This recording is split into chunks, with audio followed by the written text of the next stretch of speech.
adalah advokat KAI, berjuang untuk menegakkan hukum setia pada Pancasila dan Undang-Undang Dasar Negara Republik Indonesia, menjunjung tinggi integritas profesi, memegang teguh visi dan misi, tak pernah berhenti selalu.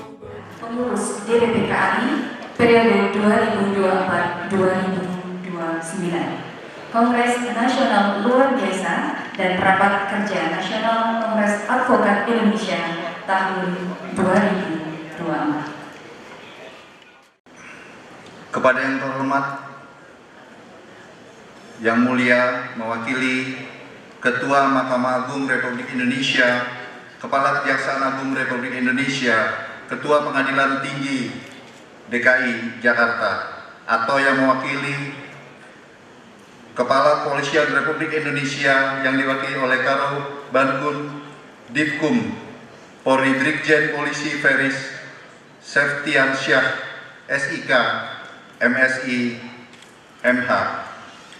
Para undangan yang kami hormati, PJ Gubernur DKI, Bapak Kapolda Metro Jaya, Bapak Provisi Jimli, atau yang mewakili, dan juga tak lupa senior kami, Bang Herman Umar dan Bang Aprilia.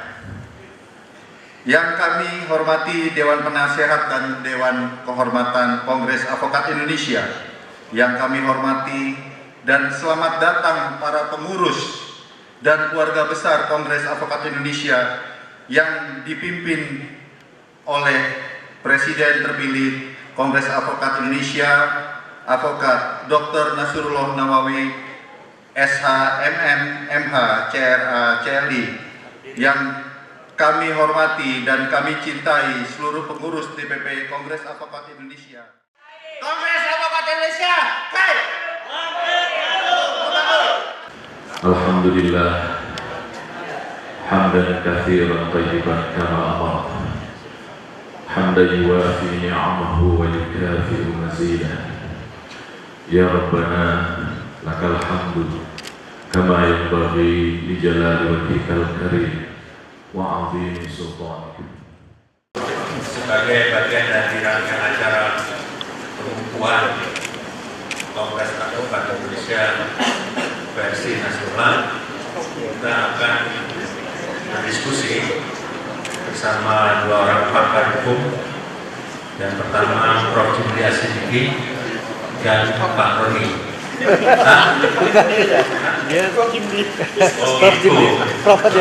Tentang perkembangan dunia hukum pada saat ini. Terima kasih.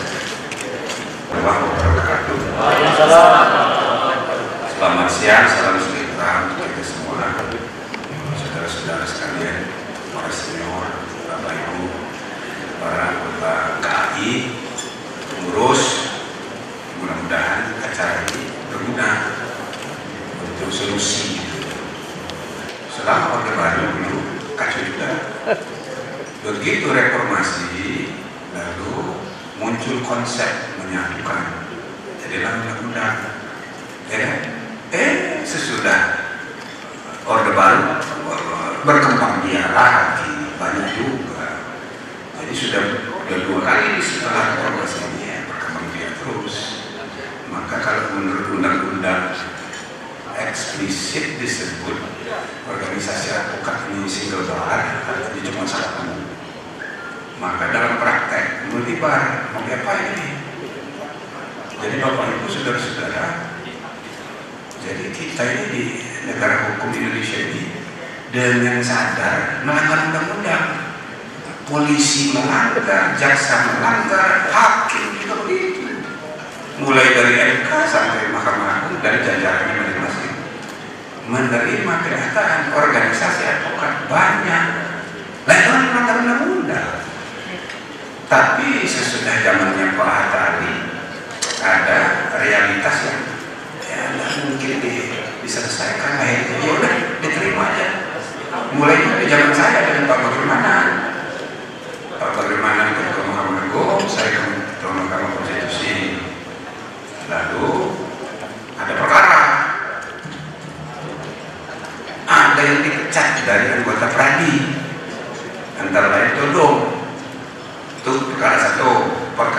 kedua, pasal 31 Undang-Undang Advokat diuji orang dari Semarang sana, dari UMS. Jadi LKPH Universitas Muhammadiyah ya, ditersangkakan oleh polisi. Itu loh. Padahal Undang-Undang 31 udah kita uji, kita sudah nyatakan itu bertentangan dengan Undang-Undang Dasar. Jadi yang berhak menentukan siapa yang berperkara di pengadilan itu majelis hakim, bukan organisasi. Tiba-tiba pernah dikirim surat mempersoalkan advokat yang berperkara di MK. Nah, kenapa? Gimana baiknya nih? Ya udah diemin aja. Kata bagaimana? Akhirnya kita sepakat status quo aja. Itu, ya kan? Status quo itu artinya udah nggak usah didengerin. Pokoknya yang menentukan siapa yang berwenang, misalnya dari kementerian, dia diwakili oleh kepala biro. Dia bukan advokat menurut ketentuan pasal 31. Dan dia bisa dipersoalkan di pidana karena mengaku-ngaku. Kan begitu pasal 31 itu. Ngaku-ngaku advokat padahal bukan. Itu dipersoalkan oleh para itu. Nah, kita bilang, loh gimana sih kepala biro itu mewakili menteri? Enggak boleh, bener aja. Akhirnya itu kita diam aja. Nah, tapi saudara, lama-kelamaan ada KHI, ada Pradi, masing-masing sudah bikin PKPA. Ini sumber masalah. UUD, ujung-ujungnya urusan duit ini. Loh, ya kan? Yang awal-awal dulu maksud saya, bukan kalau sekarang udah baik-baik.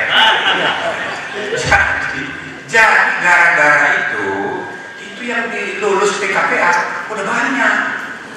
Datang lagi di zamannya hari bertumpah, motor dia tidak mau, motor gitu. Tapi lama-lama makin banyak. Jadi saya dikonsultasi juga hari bertumpah, ya orangnya motor harus dilepas. Oh gitu sesuai dengan ketentuan. Tapi nyatanya ini PKPA udah banyak. Maka tiba giliran Ketua Mahkamah Agung Pak Ali, dia terpaksa, ya kan? Apa yang dilakukan? Ya sudah disumpahin semuanya. Akibatnya semua jadi sah, baik versinya KHI maupun versinya Peradi itu sudah berapa? 3 kepengurusan, KHI 3 juga. Jadi advokat ini memang kreatif.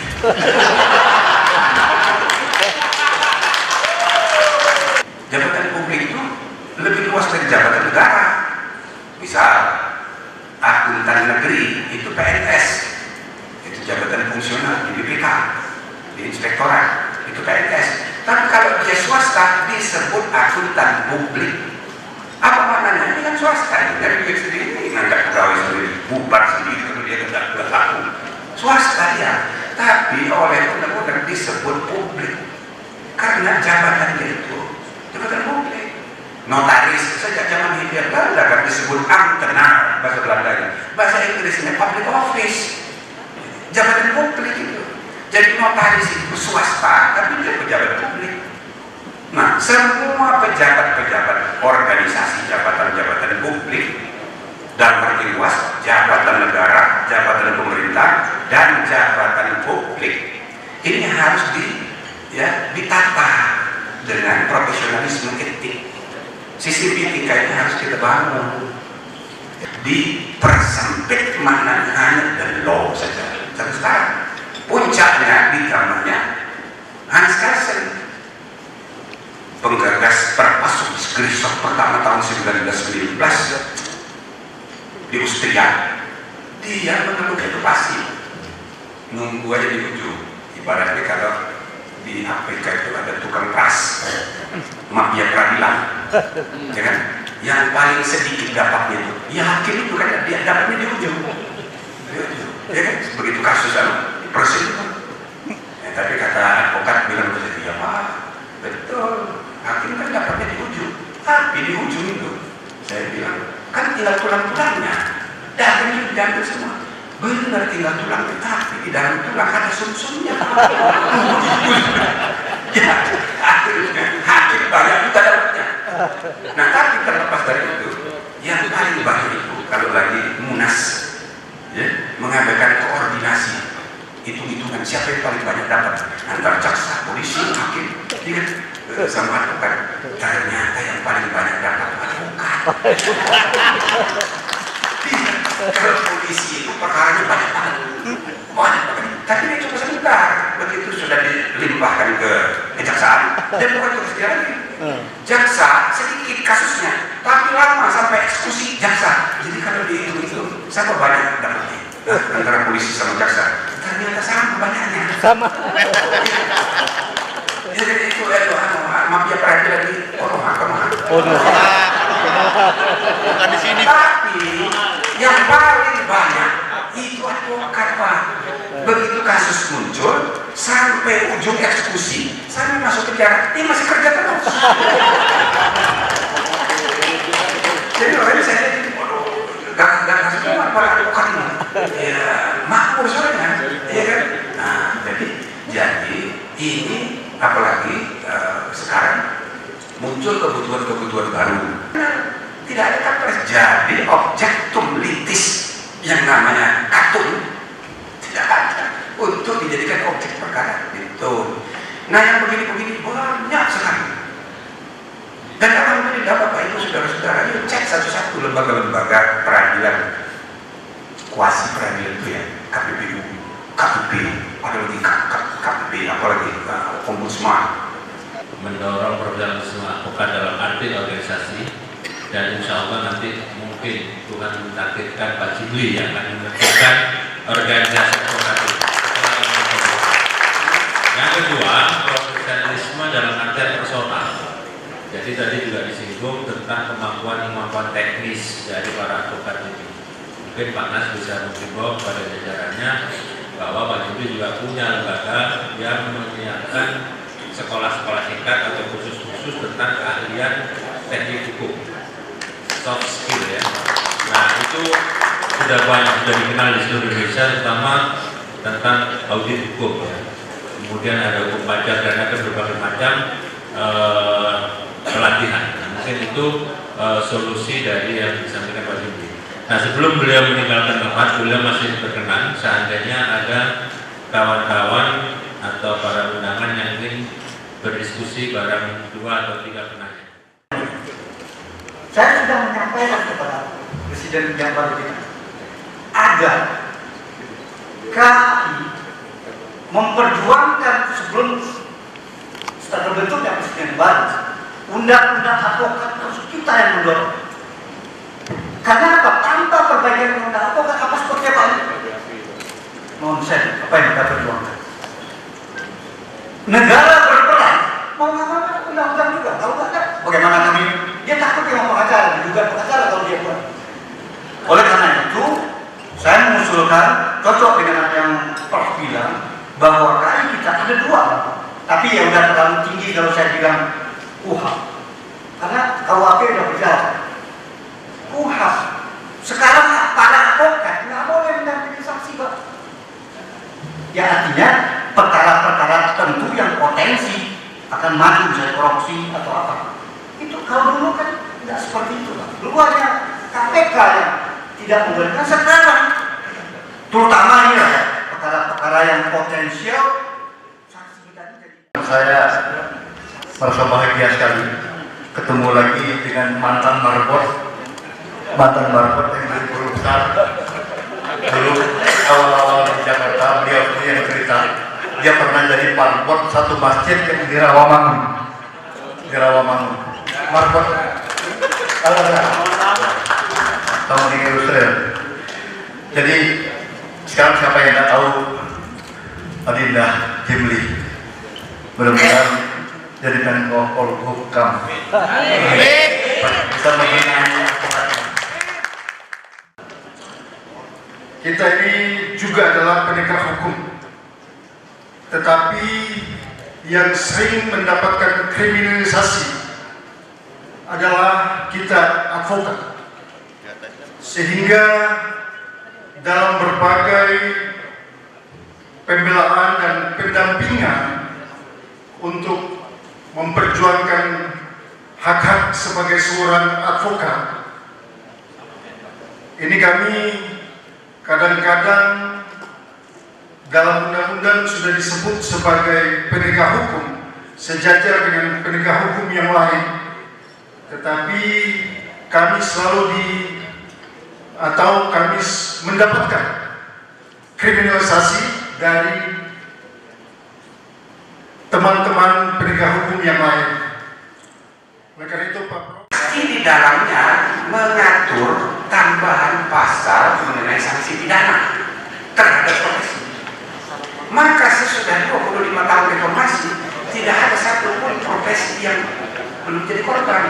Dokter masuk penjara sudah ada, advokat paling banyak, paling rajin, kalau masuk penjara, itu loh. Notaris ada masuk penjara, akuntan masuk penjara.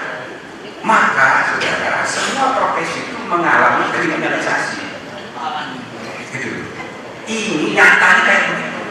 Nah, kalau kita kaji dengan objektif, why? Kenapa semua organisasi ini mengalami criminal policy di dalam undang-undangnya masing-masing? Nah, kalau menurut saya ya, ini gara-gara kualitas pelayanan profesional masing-masing profesi ini nggak meningkat selama 25 tahun, sedangkan konsumen tuntutannya meningkat. Tuntutannya untuk pelayanan. KAI Makin Untuk Membangun. KAI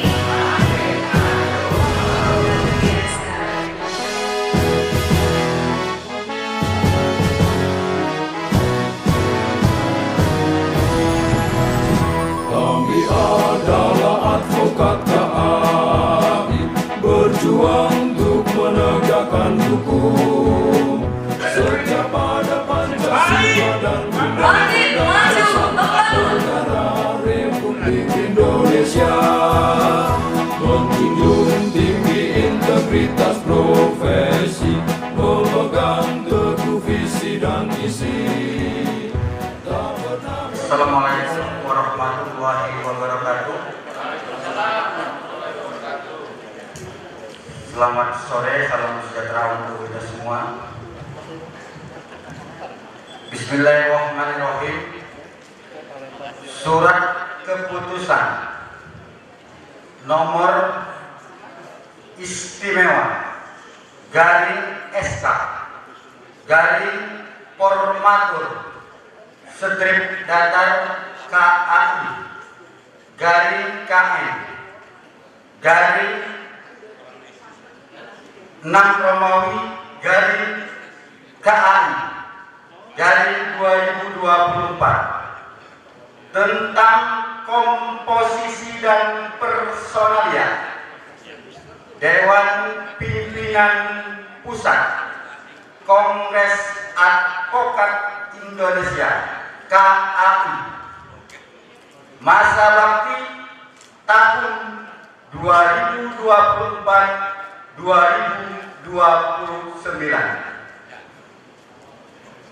Dengan rahmat Tuhan Yang Maha Esa, menimbang dan seterusnya, mengingat dan seterusnya, memperhatikan dan seterusnya, memutuskan, menetapkan keputusan Kongres Nasional keempat KAI tentang komposisi dan personalia Dewan Pimpinan Pusat KAI masa bakti tahun 2024-2029.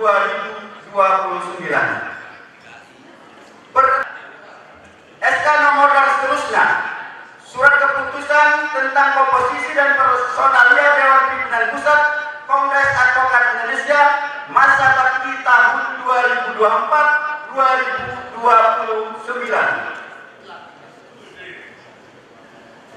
Sekali lagi mohon disimak, mulai bidang-bidang, bidang pemberdayaan perempuan dan anak, Ketua Bidang Advokat Zesa Fatma DPG, sarjana hukum, silakan maju.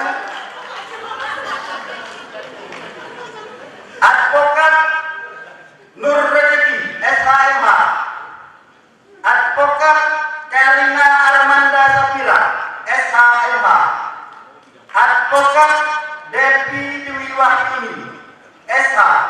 Advokat Sisilia Maknuna, SH MH CPN. Advokat Linda Yendrawati Puspa, SH. Selanjutnya, bidang humas dan jaringan medsos. Ketua bidang, Advokat Nur Alim Helpaima, SHMH. Advokat Farhat Abahadullah, SHMH. Advokat Holil Saleh, SH. Advokat Julister dan diikuti seluruh pengurus yang dilantik.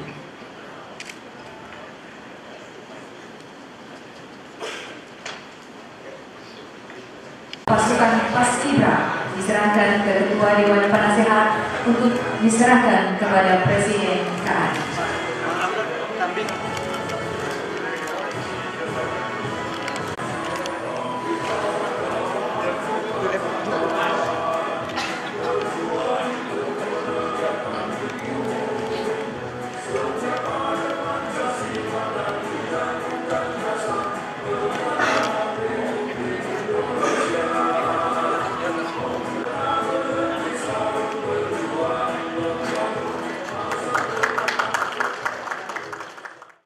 Kongres Advokat Indonesia periode 2024 sampai 2029.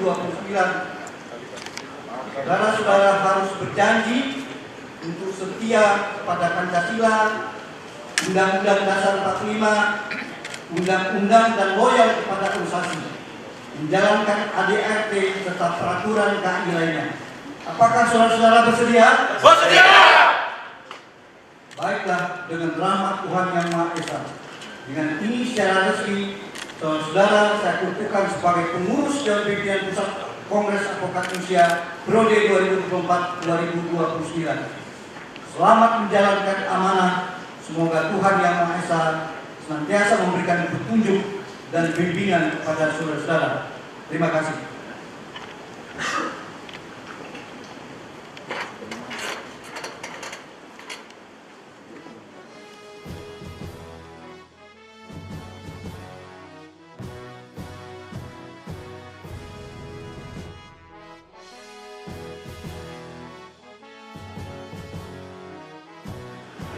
Pada hari ini Jumat tanggal 12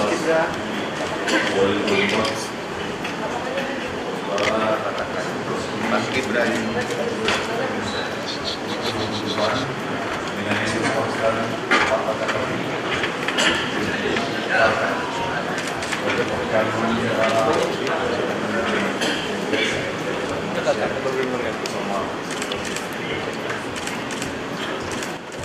Terima dan jalankan.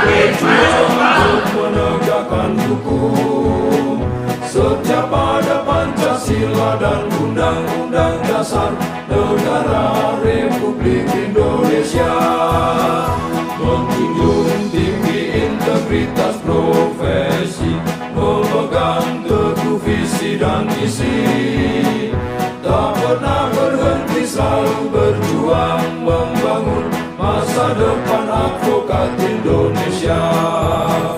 Kami juga bertekad membangun negeri, setia konstitusi dan organisasi, bersama memajukan negara Indonesia.